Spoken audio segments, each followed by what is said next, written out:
pledge allegiance to the flag of the United States of America and to the republic for which it stands, one nation under God, indivisible, with liberty and justice for all. All right. Welcome everybody. Marion County Commission meeting, Tuesday, October 14th, 2025, 12:30 p.m. Start off with public forum. Does anybody in the public have anything to say?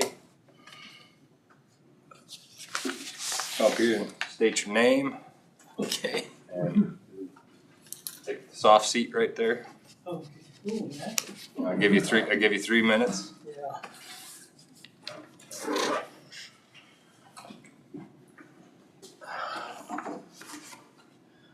My name's Wayne Hoffman. I'm a neighbor to the home that they're trying to change into a Airbnb, whatever it's called. And from what I hear, they've never made any rules to anything as far as, what complies with that within the county and things like that. To me, there's only 10 feet between the edge of my house and the edge of their house. And I get a lot of noise, you might say, when there can be 12 people there at a time, that we go out on the deck and I'm the one that's got to go back in.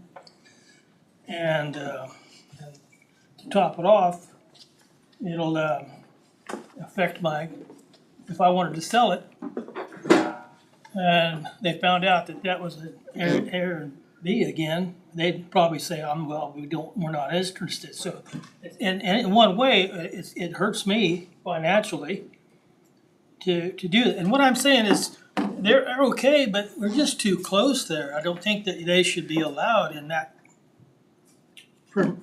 space to do that. Although it has been running as one for 3 years already, but it's 2 years before they bought it and a year since these people bought it. And I guess they're making it right, which is cool.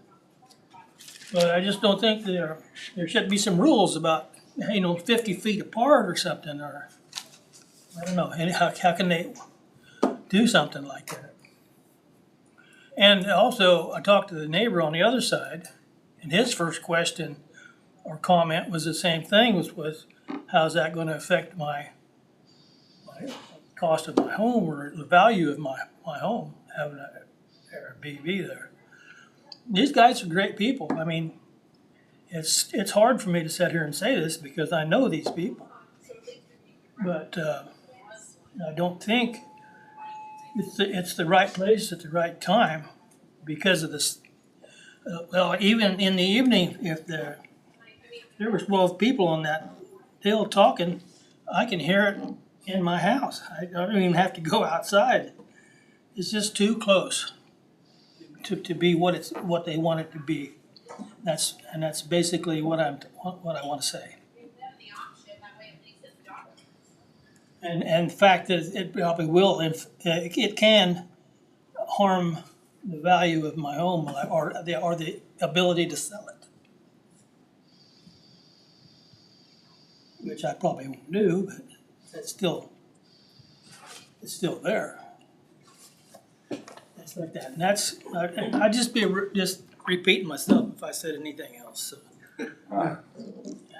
that's what I have against it, I should say.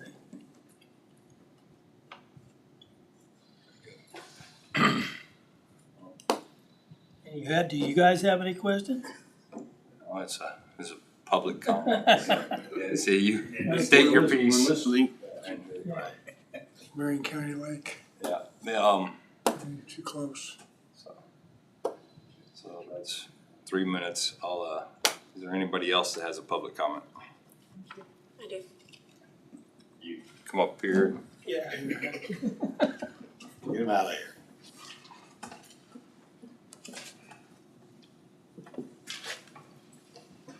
What am I supposed to say? My name?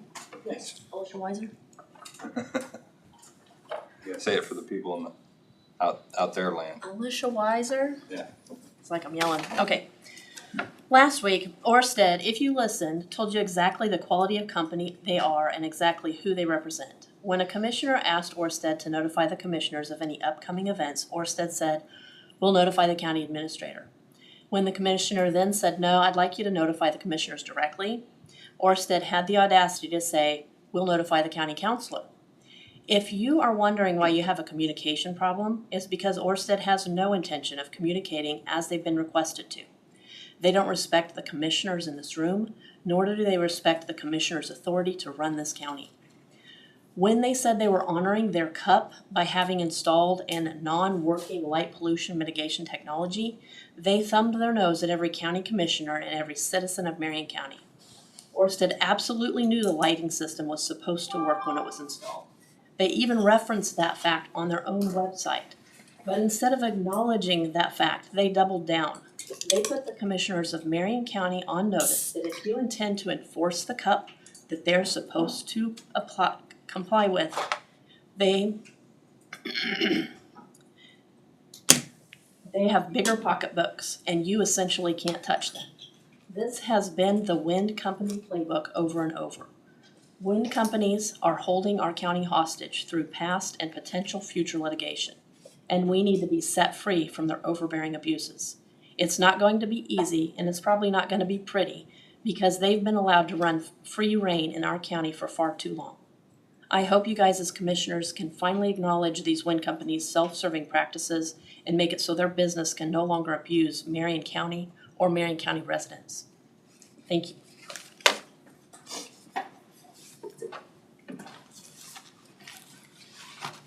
Any other public comments?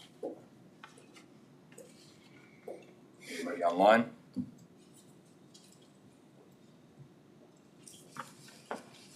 Seeing none, I'll close the public comment and move on to the agenda approval. Is there anything we need to add to the agenda? Hearing none, we'll move forward as is. Administrative business. Alright, first we have change orders. Oh, sorry, Nothing changed. nothing changed, no.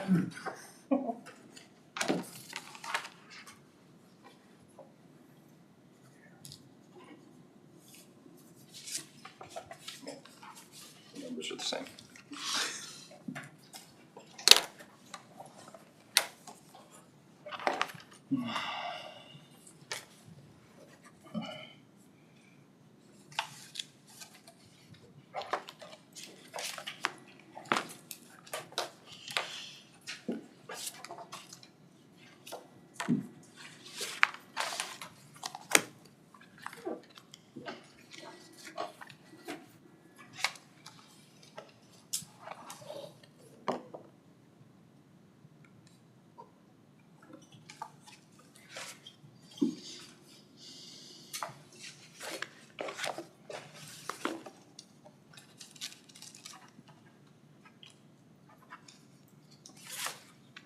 Okay, next we have the minutes of October 6th. Everybody had a chance to read the minutes. Is there any questions, concerns, corrections?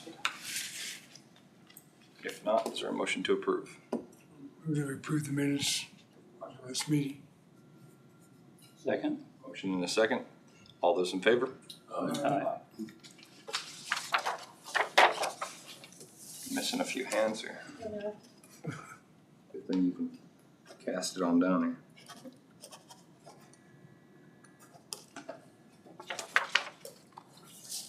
Okay, and we have early checks in the amount of $34,235.92. here.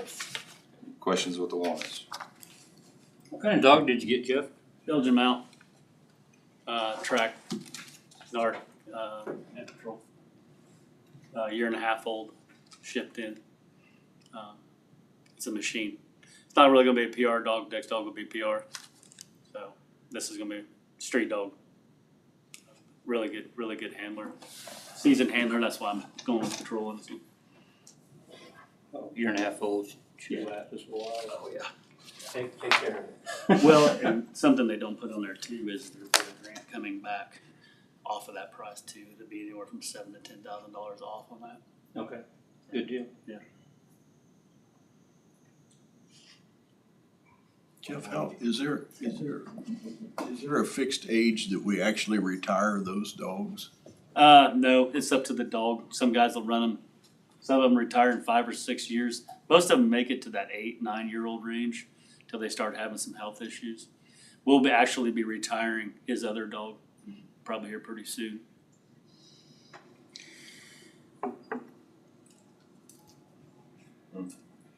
Not only the houses went up during COVID, it's dogs did too. I never realized they were that expensive. I knew they were expensive, but I didn't know they were that much. They used to not be that expensive. When I was handling a dog, they were $5,000. Yeah, that's what I remember was, I but that remember about half that price for some reason. That's Supply and demand. That's actually that's probably average, but maybe even on the cheaper side.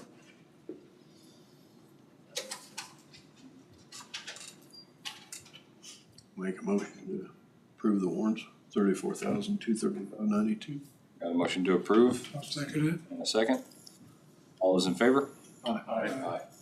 5-0.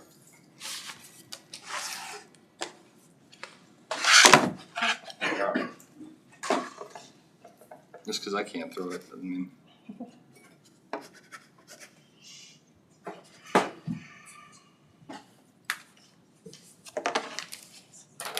also it was actually almost $19,000. Yeah.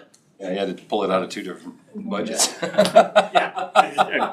Yeah, I Those seen that. taxes, they come out of budgets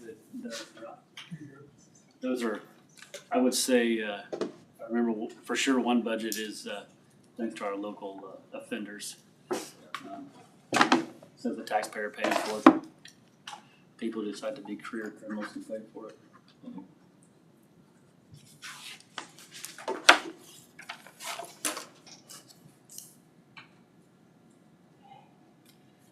And then I have one question for you guys. The election is on November 4th, which is a Tuesday, and usually we don't have a commission meeting that Monday before. Are you still okay with that? It's pretty well the precedent we've set in the past, I think. Anybody else got any problem with that?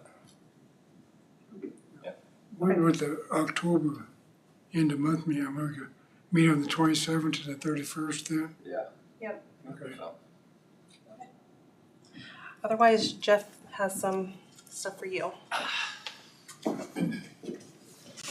All right, this is gonna be another cattle issue, guys. I know we all don't like looking at these. Thank you. This is gonna be a cattle nuisance K-15 South and Highway 56 /name Schmidt residence. You'll see the calls for service. This is since August.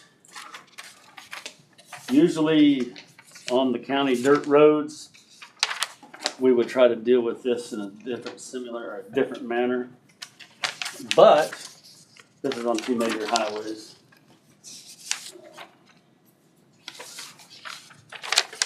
Can I see it?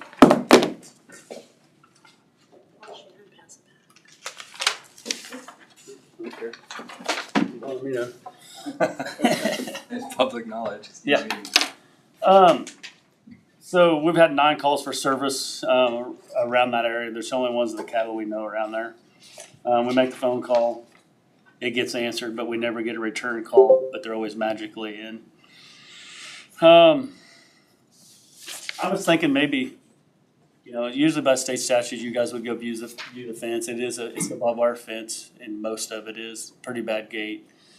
I would say that, sometimes if it's dry, grazing, they push the fence, but we've had a pretty wet year this year. We shouldn't be pushing the fences.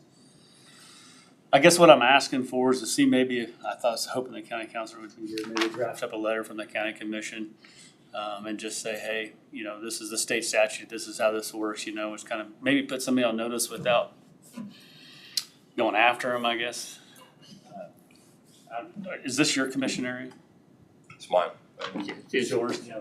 I mean, I'm thinking Lehigh, or maybe, I guess I should have looked at anybody closer to yours. Well, no, actually, it's north.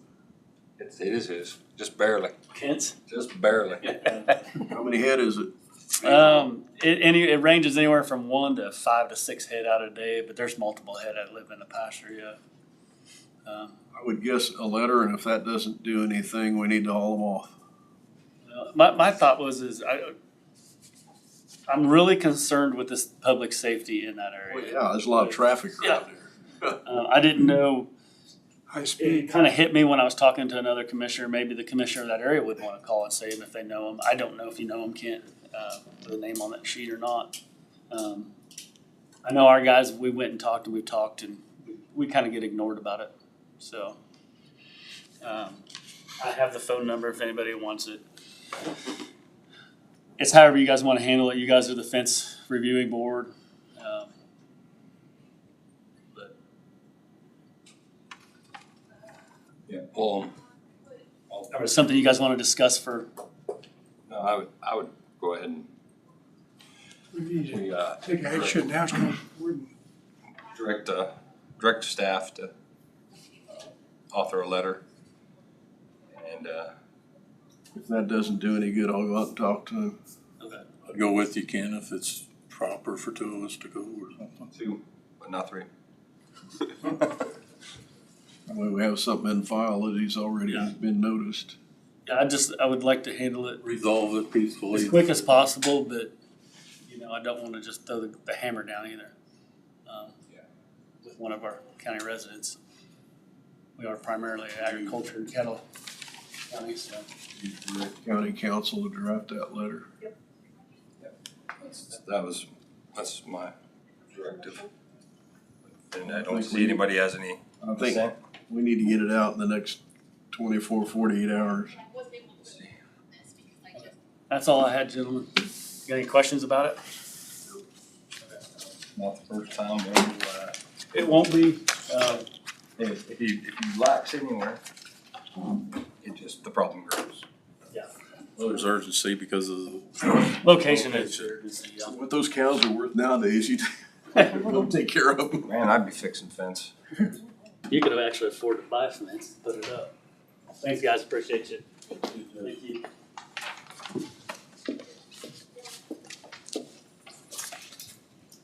Right. That's all you had. It's too early in the month for any outside board reports, I think. Move on to Sharon. Are you ready?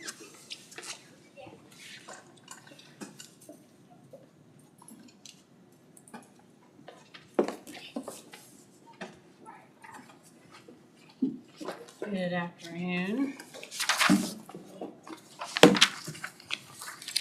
All right, I am here. Also, Mr. Rainey, the applicant is here as well. So case PC 2504 was heard by the Planning Commission on, turn to the right page here. On September 25th, after legal publication in the newspaper and notification letters and notification to the improvement district. And the recommendation of the board for their application to establish a short-term rental at 30 Lakeshore out at the Marion County Lake was recommended for approval with certain conditions. Those conditions are that the CUP should be reviewed every year for compliance, and the property should maintain an annual registration with the county, which is already set up. That registration has to be turned in every year, and it has a certain amount of conditions within itself. And then the other condition was that parking be limited to the concrete space on the property. And no off-street parking shall be allowed. This is an existing residence. Back to the applicant does intend to maintain a registration with an online platform such as VRBO or Airbnb to help facilitate the guest-host relationship and for lodging accommodations. If at any time the guidelines within that platform or the conditions set forth by the county are not followed, their conditional use permit could be revoked or suspended. Do you have any questions about this particular case? Not this particular one. Are we going to, so we have other Airbnbs, Yes. so this off-street parking, that will apply to the future CUPs of the other people, right? So we're not making certain people do it and not other people. So this particular case, that was a big topic of discussion at the Planning Commission meeting. This particular area, as you can see in your packet, is right off of Lakeshore Drive.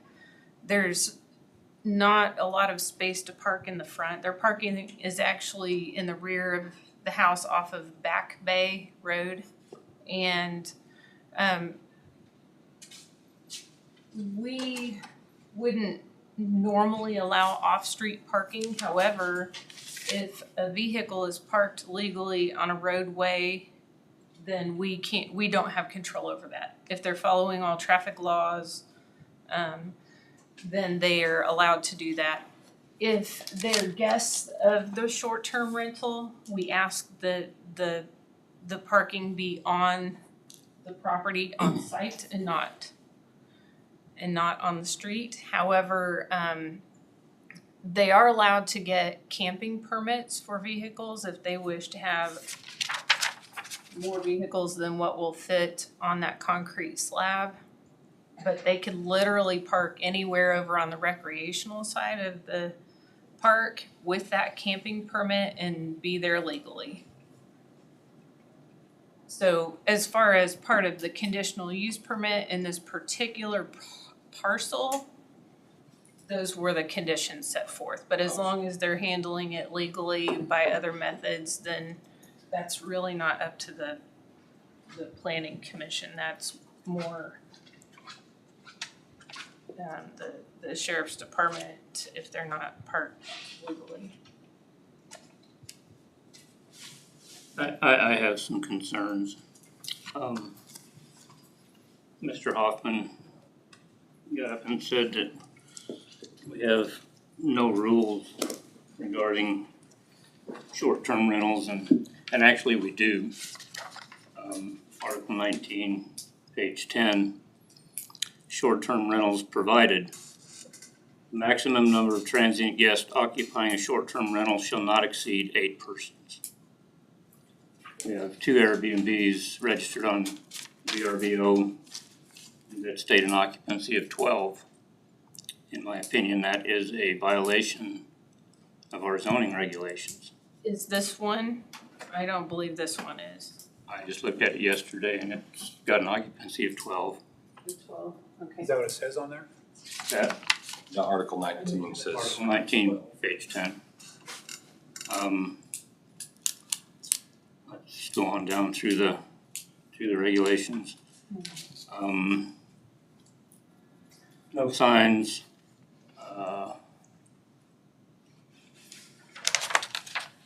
There's a lot of safety stuff, one of which is all rooms used for sleeping must have at least 2 means of egress.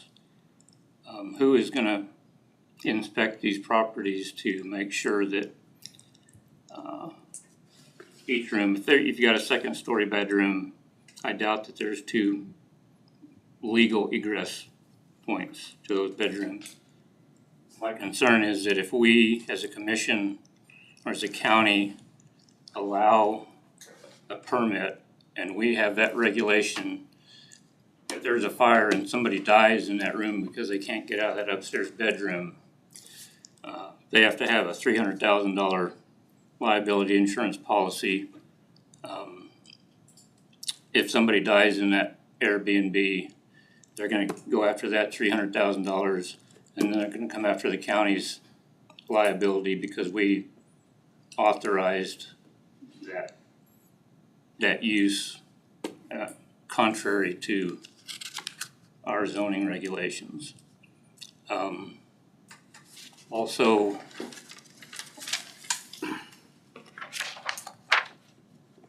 our regulations state that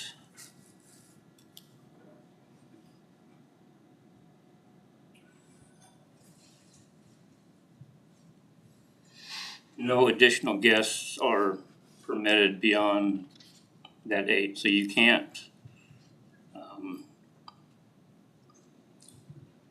The unit may not be rented or offered for use as a reception space, party space, meeting space, or other similar events open to non-resident guests.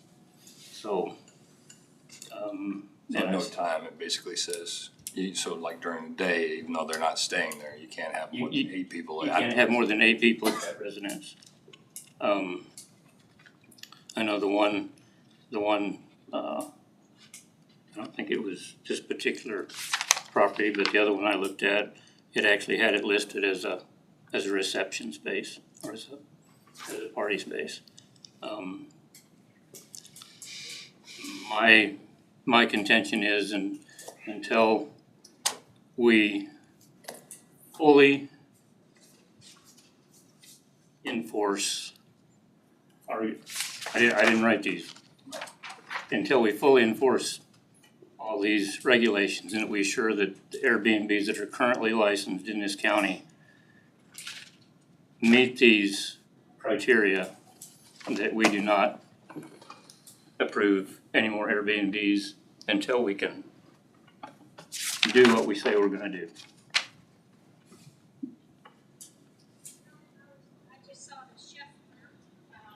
Was that addressed any in the public hearing? Testimony or board? Yeah, so we, like Clark is alluding to, we have that annual registration. There's an inspection of the actual property before they receive their certificate of occupancy. So we go out and check those things. A source of ingress or a source of egress is just considered 2 ways to get out. We state that they can not have more than 8 occupants. Occupants versus guests, I mean, it's one of the purposes of having a short-term rental at the lake is also to help facilitate accommodations for the venue that we have at the lake. If there's a wedding reception at the lake and those people choose to stay in the area, this helps facilitate those accommodations. So, I guess the only issue I have is if we go ahead and approve that, and then they advertise it like you said, you looked one up and it said, well. was it this This one though, or that's what I was wondering?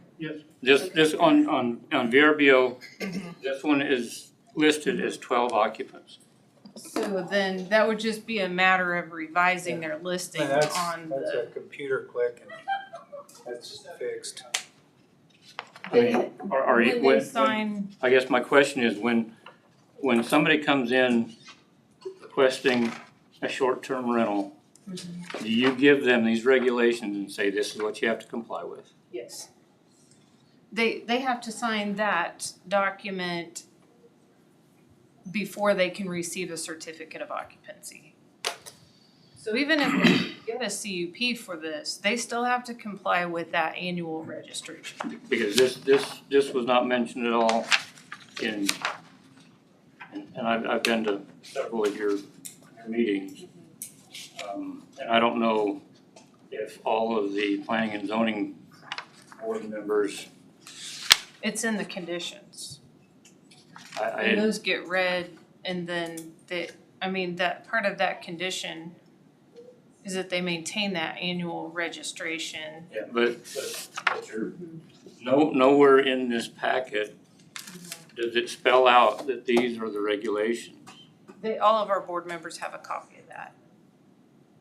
I know they have a copy of it, but Okay.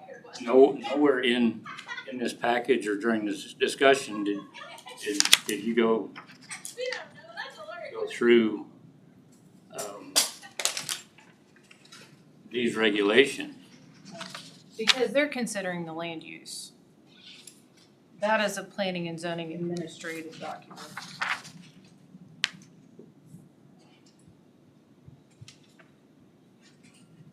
So my contention is that until we're convinced that all these conditions are met, we're putting ourselves in a position of liability by approving a permit, especially with the safety, with all the safety issues that are in this. You know, do we need these inspected by a fire marshal? I mean, it's basically a commercial operation, and I wouldn't be comfortable signing off on all these safety issues. And when we sign off on a permit that has all these safety issues on it, we're putting the county on the line, and that needs to be considered. I agree with Mr. Hoffman. When there's places in this county that Airbnbs make sense. When you've got houses 10 feet apart, I'm not sure personally that that's the best use of those properties. When they have, I mean, when I look at that one, the rental rate on that is like $6,000 a month. You're increasing increasing the value of that property. Like you, Mr. Hoffman said, you know, how does that affect my ability for resale? My concern is if somebody is buying a property as an Airbnb and they can realize that much income, are they gonna pay more than what an individual who is looking for a second home would pay for it? Does that then affect the assessed value of that property, which increases the taxes? Then it also becomes part of the database, and it actually raises the assessed value of all those properties around it. Yeah, but is that assessed commercially? No, it's assessed unless it's more than 5 bedrooms or does not comply with all of our zoning regulations. It can still be classified as R1 and this is from the appraiser's directive 23-039. As long as it's 5 bedrooms or less and it complies with all of our zoning regulations, it can remain as R1 residential. If it exceeds that or doesn't meet these, then it needs to be taxed as commercial.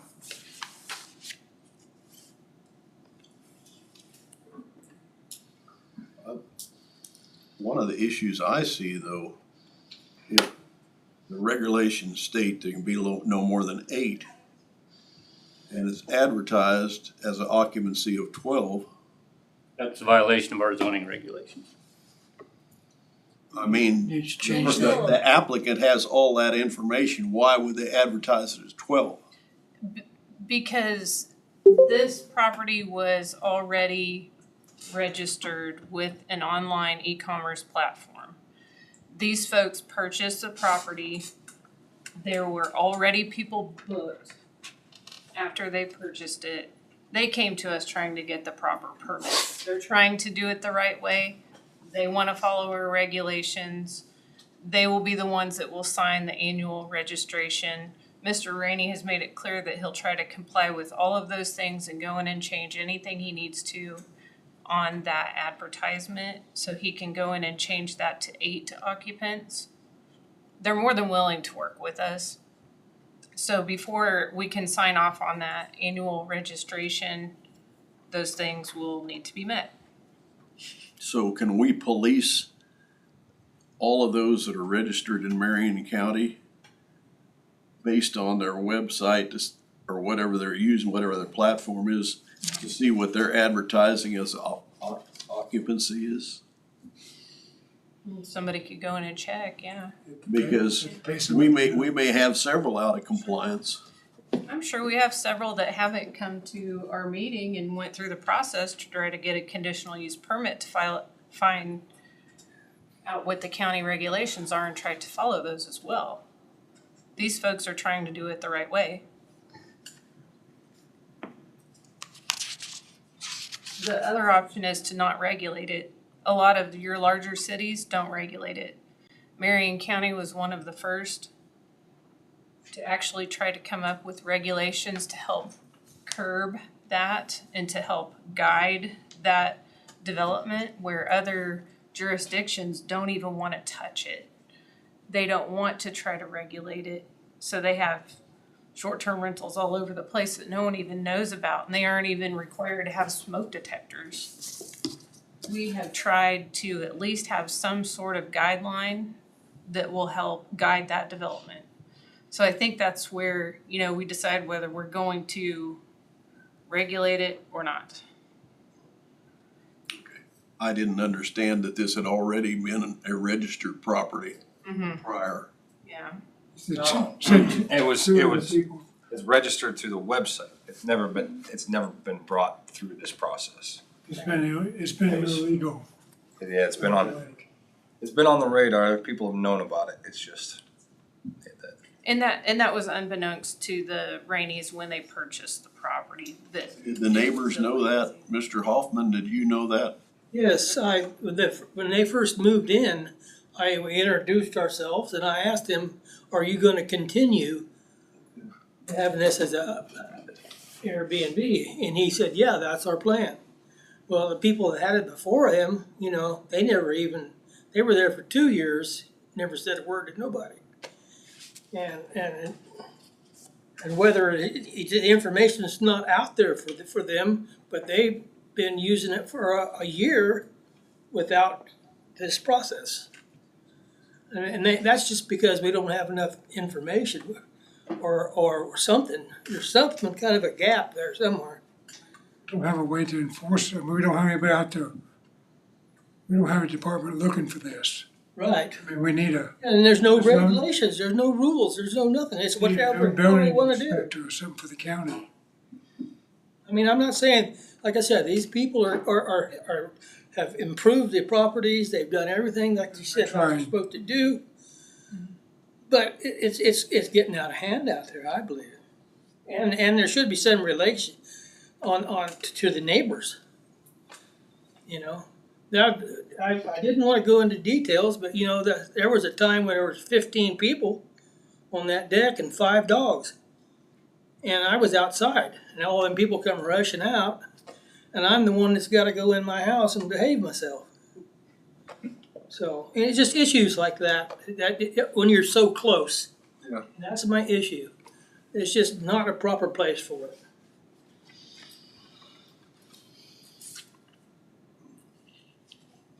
I guess one thing that we also mentioned during the meeting is that with a short-term rental, you may have those situations and they're very short-term. You could get someone that moves into that house that has 15 people there every single day and you can't get rid of them. So, I mean, it's Was that the half 4th of July when that was? half of us. Was that the 4th of July when they were there? I believe it was them college kids, yeah. He could also put an age limit, you can't rent a car unless you're 21 or 22. So they had a age limit, gonna be 25 to rent the place. This one, I think it's 23 to rent. It is? Okay. You already got one then, okay. I think it's good to bring money to the county from, we need to help our grocery stores and gas stations. I've had to tell, some people have asked me, where's the closest grocery store? Yeah. Stuff like that. 80% of the people that come there are little old ladies or somebody coming to do a wedding or a funeral You or. just need 2 nights to stay. Yeah, they're nice people. And there's them groups that get it way out of hand too. Way out of hand. And they're at home in McPherson. They don't know what's going on. Somebody call Isaac about We it. had that group come in and they were previous people. Yeah, We didn't have a could be, clue what was could going be. on. So We had a bridal party. We had a bridal party that came in Who's this? for the This would be Elgin, my for the Elgin Okay. Hotel. It was a family that stayed there with the Elgin Hotel. They got married there that weekend. It's just, Our family is more than eight. Well, there's a few issues that I feel that are critical. We need to make sure that the website is adjusted to 8. that'll be done today, yeah. Okay. She's doing it. Then there's also our code enforcement issues. And honestly, I've thought about this for quite a while, but I haven't really ever brought it up. But I have always truly believed that we needed a code enforcement officer for animals, for property inspections, for all kinds of things. Just for these very reasons, you have to have somebody authorized to enforce. Hillsborough and Marion both have a zoning person to check things, but nowhere else in the county checks it. And electrical or anything. How many registered do we have in this county about? Sharon, do you know? And do we keep a registry of all those? Yes. And so I guess maybe annually we check their website or whatever to make sure there isn't any false advertising or anything like that in it. We go through our list with each individual property, but I mean, we can add, looking at their website, if they're. Because they have to renew annually. What was some of the other key points beside the 8 occupancy?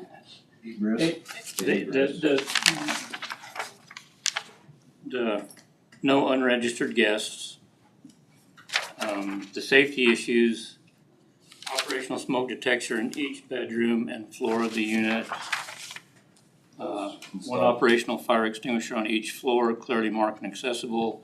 Each floor must have 1 operational carbon monoxide detector. All receptacles serving countertops, receptacles within 6 feet of water, such as bathroom, kitchen, lighting, blah, blah, blah. Must have ground fault interrupter, GFCI protection. All rooms used for sleeping must have at least 2 means of egress. A working portable flashlight or lantern or other emergency lighting device that is workable during an electrical power outage. Fire safety plan and emergency contact information, including contact information for the operator or manager. Local law enforcement, fire and rescue must be posted and visited.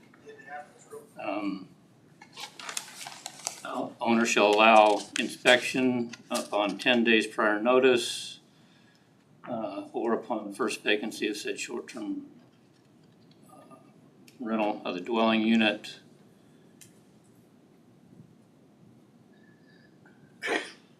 If for any reason host does not allow inspection, that permit may be suspended or revoked. Must have at least $300,000 of liability insurance for the proposed short-term rental dwelling. So that's the bulk of it. Not to get personal, but he's probably got a loan against it. So to qualify for the loan, you have to do all that, make the banker happy. You have somebody come out and inspect it? Yeah, we went through and had everything inspected. Yeah, that's The what I thing thought. that we were misled on was when we bought this, we bought it from the previous owner as a business already established. So then once we start doing the research and finding out nothing had been taught, we're kind of standing out on a plank, seeing which way everything falls now. So if we have to take some recourse on the previous owners, if that's what we're up against, I mean, that's where we'll be going, I guess. And I understand that, Mr. Rainey, and I feel for you. If this has been operating for almost 3 years, there's no excuse for that. But my point is that me personally, until I know that this property is in compliance, I feel we're putting the county in potential legal jeopardy by approving a permit based on, well, we'll fix it down the road. And my contention is that all this needs to be addressed. I mean, upfront, when somebody comes in and applies for a permit, they need to know this before they apply for the permit. And all this should be addressed in the staff reports and the permitting process.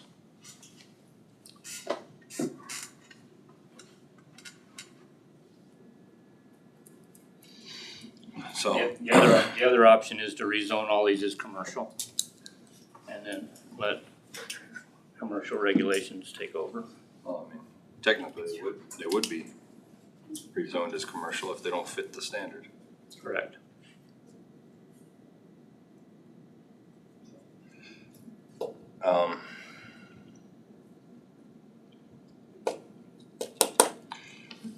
I'm thinking tabling it for a week and let them fix their website. At least do that at the We very. probably could fix it this afternoon.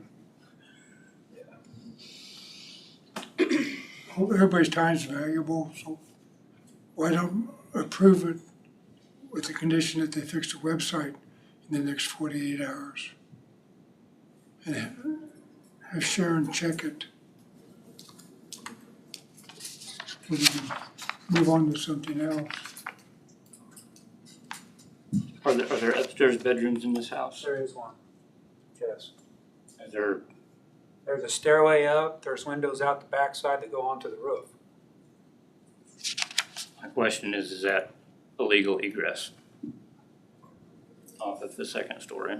Yeah, depends on what, I've dealt with, it depends on what they call an egress. Is it just a way out or is it a safe way? a safe way out.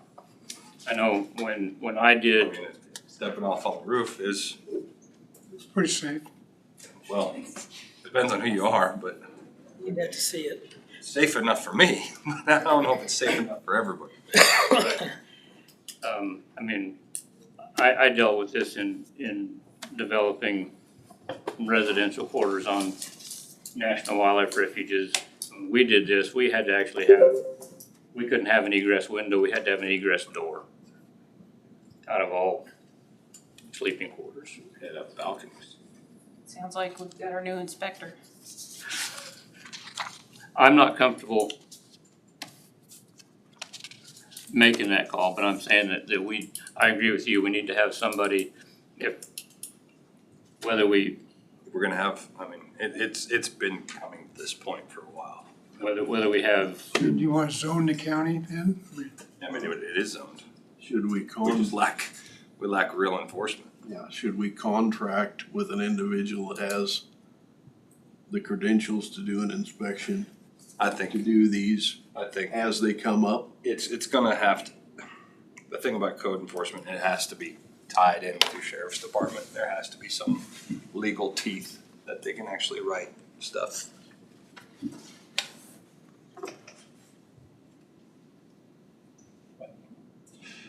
That's gonna take some regs in. We got rigs. We got rigs, we just don't have the person. Yeah, but I mean to tie it to the sheriff department with authorization. Yeah. It's all doable. It's all doable. I don't know, it's gonna be an ongoing issue because, Well, it's you know, the demographics and everything, especially the county lake, just keeps changing. well, it's more than the county lake. There's a lot of things, Reservoir has some too. so. People are just trying to better themselves and survive. Are your concerns being addressed at all? Is your concerns being addressed properly in your thoughts? So, If they move the house, I'm, left to right. I know it's probably gonna go through anyway, but I just wanted to put in my 2 cents and, see what happens. But, they are working at it. I will say that. But it doesn't mean that there's houses farther apart. And all the traffic that gets, loud out there and stuff. Another good thing for Wayne, his house has doubled in price since he moved in. Oh, absolutely. So he ought to be happy. I don't know. Your house has doubled in price. Only if you're looking, only if he's looking to sell it. I heard that said. When he's paying taxes on it, it hasn't. It went back there. I think taxes gone up what the retail prices are out there. Yeah. if you're looking to sell, that's a true statement. If you're not looking to sell, that's not a. We might be looking to sell. From the country. I'll probably have to drag my ass out of that house, but then I won't be alive, but. All right. We gotta, I make a motion. Table it for a week. that's where I'm comfortable. I'd make a motion, we table it for a week to get, to advise with our county counselor and try to move forward. I don't wanna put it off too long. I know you guys are trying to do the right thing, but we need to do the right thing too. I'll get it. I would second that. So, any discussion? All those in favor? Aye. All those opposed? Nay. 4-1. Hopefully you don't shoot each other this week. I get along with Wayne, so, That's right. I mean, but yeah, I get it where he's at, so. And like I say, Wayne, this is nothing against you. It's, we, as a county, we just need to do what we say we're gonna do. And do it right. Alright. Take it up with Brad. We have your recommendations, all those things, so. You wanna note that for the agenda then for next week?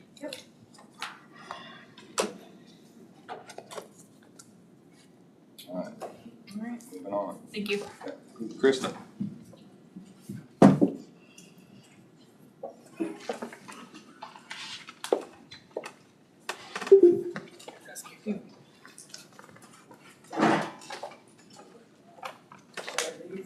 On. I don't know anything about this stuff. Stay and learn, huh? There's a room, huh? Well, I just came to speak with you all about the government shutdown and kind of how that's affecting the health department currently. And kind of the impacts of some of the federal funding interruptions and changes that we've had at the health department. I've kept Tina apprised as things have rolled out. Clear back this summer, KDHE stopped their funding for the courier service, and Kansas Association of Local Health Departments was helping fund that through their grant funds. Kind of how that affected Marion County was we had a lot of water samples that were taken to the health department weekly that we would send to the state, and then a courier would come pick it up 4 times a week. And now the closest courier site is in McPherson County or El Dorado at Butler County or Harvey County. We would send samples, usually the main time that we would send samples through the courier service was during COVID. We'd send samples up to the state lab at Cahill. So that's, I guess, our first interruption that we've had. And we also were notified this summer, and I've kept Tina apprised, that our public health emergency preparedness funding, which goes to fund a portion of Dan's salary and funded part of, a small portion of mine as well, was cut by 30%. And those numbers, what we were expected to receive was $14,607.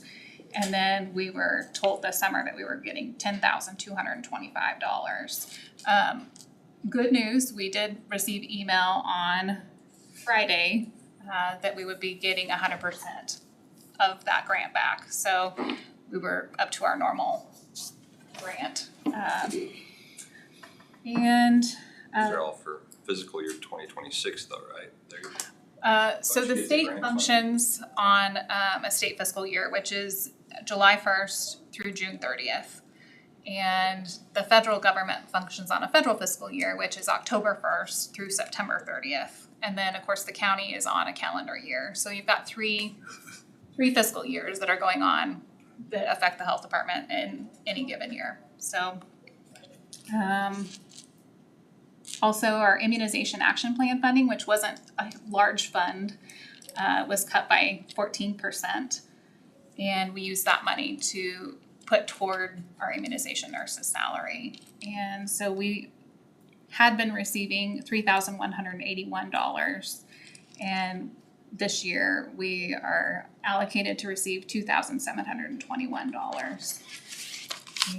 But the latest one that's been the biggest hit has been how our WIC funding has been affected. So WIC is through the USDA, and those federal dollars come to the state, and then the state allocates it to the health departments or other WIC programs, which are all through health departments or a federally qualified healthcare center in Kansas, is how that's set up. We got 67% of, a little over 67% of what we had asked for WIC funding. And then with the shutdown, we received word on October 6th that we needed to cease all of our breastfeeding peer counselor services, which we did. We notified our breastfeeding peer counselor, who's a part-time staff member, that we would need to stop those immediately. And then we had moved our patients further out in the schedule because we knew after last week Friday that we would not have funding to continue our services, which is how the state had instructed us to do that. And focus on How many patients is that? our regular monthly participation numbers are about 152 people, I believe is the last that we've heard. For breastfeeding? No, that's for WIC, just in general. And some of those clients are breastfeeding peer counselor clients. And how our breastfeeding peer counselor service works is she has a designated phone. They can text her, call her at any given time, whether it's 11 p.m. at night or during the day. She doesn't come into the office that much. Usually it was just on Thursdays to meet with new moms. And they also have a mom-to-mom group that meets a couple times a month at the health department. So first services have paused, and then we're currently on pause for the services at the health department for our nutrition services. We were notified by the state that the state has approximately until October 31st for the food funding, which when they go to the grocery store, they have a card that they use to purchase foods that are approved by WIC, whether that's milk, cheese, formula, fruits or vegetables, but they're approved foods only. That's already been stopped. I know Dale's has a sign on their door, they're not accepting WIC. Dale's is just because they're having problems with just their, it doesn't have anything to do with the shutdown. I didn't know, I just saw the sign and. I think they're just having some equipment problems, it sounds like. But parents do have nutrition funding through the end of the month, but I wanted you all to be aware of that. And Trump has authorized use of tariff dollars to fund WIC. I don't know how all that's trickled out or how that's. There's a hang up in there, cause Yeah. Topeka, so just because they're gonna refund WIC, or doesn't mean that it's gonna come to Kansas. There's a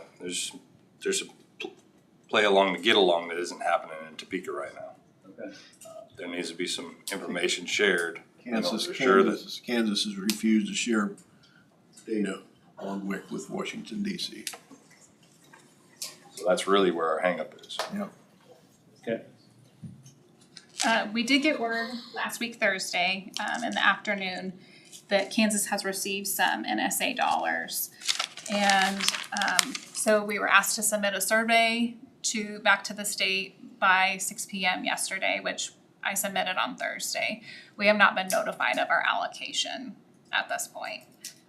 One of our state lead for Marion County called this morning, and I spoke with him, and he had asked, where we were at with things. And I said, well, we were out of our funding as of Friday of last week.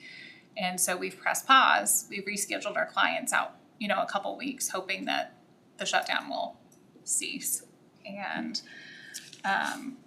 they had asked about their how that was going to work. And I said, well, we really can't restart things until we know exactly what money we are receiving.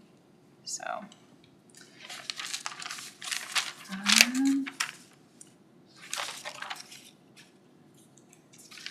We also have contract dietitian services, which are a requirement of WIC through Konza Prairie, which is a federally qualified healthcare center. And they are on furlough there. And so they had asked us to reschedule those patients until December. And then we had given them a month of benefits to get them through that time period. And I just thought I would keep you guys updated. I talked to Tina last week and I've let her know about all of those things, but I wanted you to be aware of what was going on and how it affected us on the county level. Do you guys have any questions? On the news last week, it said that Sedgwick County Commission was going to fund WIC for the next 2 months out of the budget. Anything about that? I think that, yes, I've heard some of that. I think that while some of that is good, I think that there could be repercussions as well if you were to fund it as a county, because that kind of sets the precedent that. Well, we don't need the federal money then. Right. I don't wanna go there. That's So, just it. because they have asked will your county fund that? Like And then I wanted to take care of the young make sure people. that you all knew what was going on. I do think it's important to take care of our young people. Right now, they have nutrition benefits through the end of the month. And What could happen between now and then? yes, so we just kind of wait every day to find out what communication is coming out from the state. And anything else? And I'll just keep Tina aware as things come out. Keep juggling, huh? Yep. All right, thank you. Meet your folks That's what my dad said at a land auction or something, huh? Or I really your boss. you are one of them, yes. Thank you.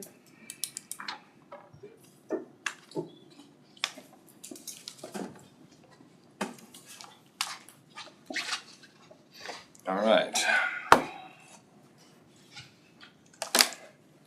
Down to county commission preliminary discussion. Real estate acquisition. So, schedule, but 15 minutes. 10 minutes. 15. I move that we recess into executive session in order to discuss real estate acquisition pursuant to KSA 75-4319B. Item number 6 for preliminary discussions of acquisition of real estate with only the board present for 15 minutes until 1:50. Open session to resume back in commission chambers following the closed session. Second by Kent. All those in favor? Aye. Aye. 5-0. Can you look into it? Okay. All right, out of executive session, no decisions made.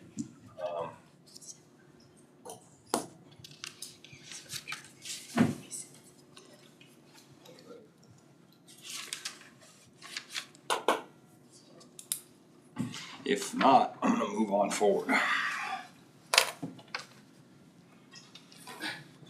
All at once. Commission comments. Last week, we talked about commission security.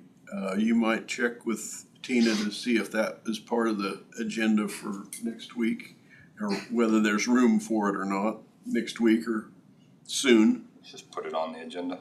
Is that okay? Mhm. Yep. That way at least it gets brought up. And whether there's much discussion there or not, it still gets brought up. Last week, we had Orsted come in, and as Ms. Weiser alluded to earlier, we saw that Orsted has no respect for Marion County. They've been allowed to bully and intimidate the residents of the county, divide communities, families, and friends. They give you the impression that they're here to save the world and work with local communities, but when it comes down to it, they're only concerned with their bottom line. In their efforts to expand, they put out this brochure, excited to continue our partnership. I don't see a partnership with Orsted. A partnership is a two-way street, and I don't see that. They basically told us last week that they're gonna do what they want, and if we require any type of compliance, they're gonna sue us. I've been told from the beginning that the intentions behind the ADLS system for the Sunflower Wind Cup was to eliminate the blinking lights. Orsted touted that fact in their own press releases after the completion of the project. Now 2 years after the system is still not functioning correctly, and yet they contend they're in compliance, and that the CUP only states that the systems need to be installed and doesn't have to work. With the removal of blade on T61, I personally had concerns regarding the methods and of the removal and potential for contamination. And I asked, respectfully, to observe the operations and see what was going on. That request was ignored. Last week I asked for confirmation that everything was cleaned up and nothing washed into the county's waterways or lands, and was basically told to mind my own business. All I was asking was for a little bit of transparency from the wind companies. If they're responsibly cleaning up, why don't they let us see for ourselves? So it appears that the issues of the lights, their ongoing maintenance, the county has no recourse for oversight or regulating. I have to ask, who actually wrote this CUP, and what legal counsel reviewed this CUP before we signed it to ensure that it was legal and enforceable? Who was looking out for the concerns of Marion County residents? Apparently we had no one willing to stand up for the interests of Marion County, and were willing to let these corporations dictate what they were going to do in the county. I wonder how many people in the decision-making process, what were their motives? So, how did we get to this point? Let's start with Article 27. If you look back, you'll find that the wind attorneys were at the table and played a role in developing our current regulations to ensure they could get their project off the ground. During the development, they were given blanket authorizations to use right-of-ways within the project area through County Resolution 2019-05. That authority, I feel, is not held by the county. The right-of-ways in question are typically owned by the adjoining landowner, and the right-of-way authorizes public transportation and utility transmission. Our rural water systems are not even authorized to use these right-of-ways. State Statute 789-5A01 clearly excludes renewable energy as a public utility. During the development, a group of landowners actually sued the county.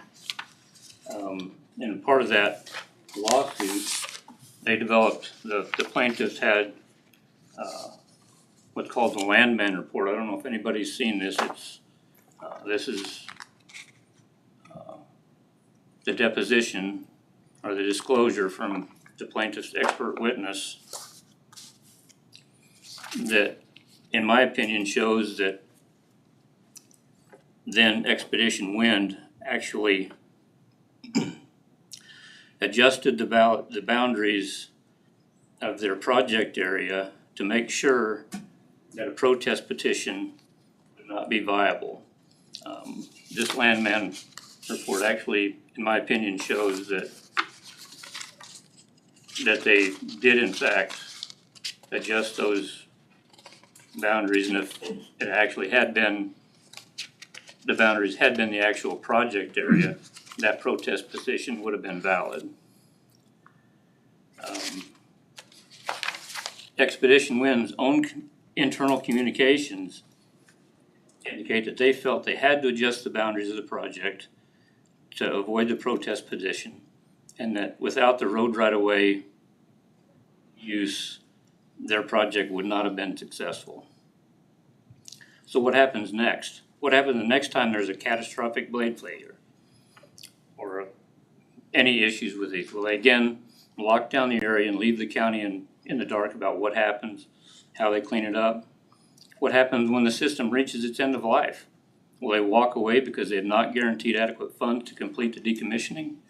Do we currently have adequate protections in place to get the decommissioning done correctly? Or is it gonna be like the lights? They'll come back and say, oh, we really don't have to do it, we just said we would. What else is gonna come up during the life of these turbines that we have no right to be apprised of? I keep hearing how both wind farms in the county are such a huge economic benefit to our schools, county, and other entities. They claim that they would inject tens of millions of dollars into the local economy over the 30-year life of the project. What they don't tell you is that they're foregoing more than $30 million in property taxes during the first 10 years alone.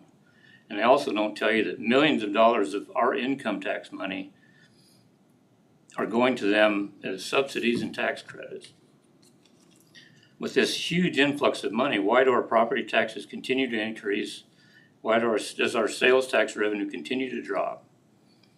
And I ask, how many of the landowners within these leases are actually non-resident landowners with none of these payments coming back to the Marion County? I know several of the people that they've signed up in the expansion area. One guy lives in Texas. They target non-resident landowners. I think in the Sunflower Wind Project, only 7 of the participants actually live on the property with the wind turbine. The rest of those properties are non-resident landowners, either outside the project area, outside the county, or outside the state. And none of that monetary lease payments is going to come back to Marion County. It's just not. I feel it's imperative that we as residents of Marion County have an opportunity without interference to implement regulations in Article 27 that serve to protect Marion County. The regulations I drafted have been reviewed. They're not illegal, they are enforceable, and serve to protect future generations of Marion County.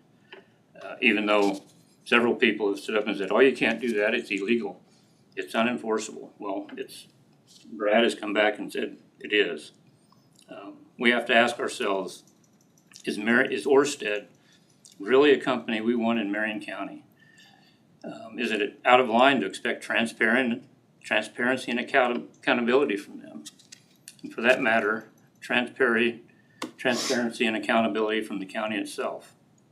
I can't help but think that 20 years from now, our kids are going to look back when these things are falling apart. Our kids are going to look back and say, what was this county thinking when they allowed this to happen? And it's getting worse. Last week in Wichita, the World Economic Forum had a event down in Wichita. By 2075, their goal for Kansas is to have it devoid of people. They want it to be solar, wind, battery backup, and AI data centers. Why? Because we have resources. a few people, they would just as soon Kansas be one industrial park with no residents and serving everybody else in the country, because face it, we're right in the middle of the country. From here, they can go any direction they want. And the World Economic Forum, like I say, they're actively seeking to turn Kansas into one big industrial park to serve the nation. So I think,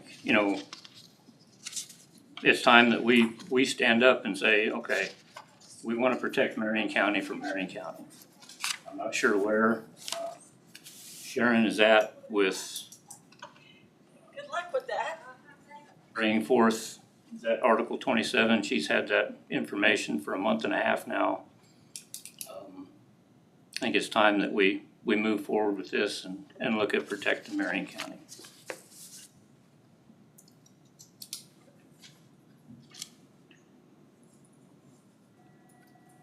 Any other commission comments?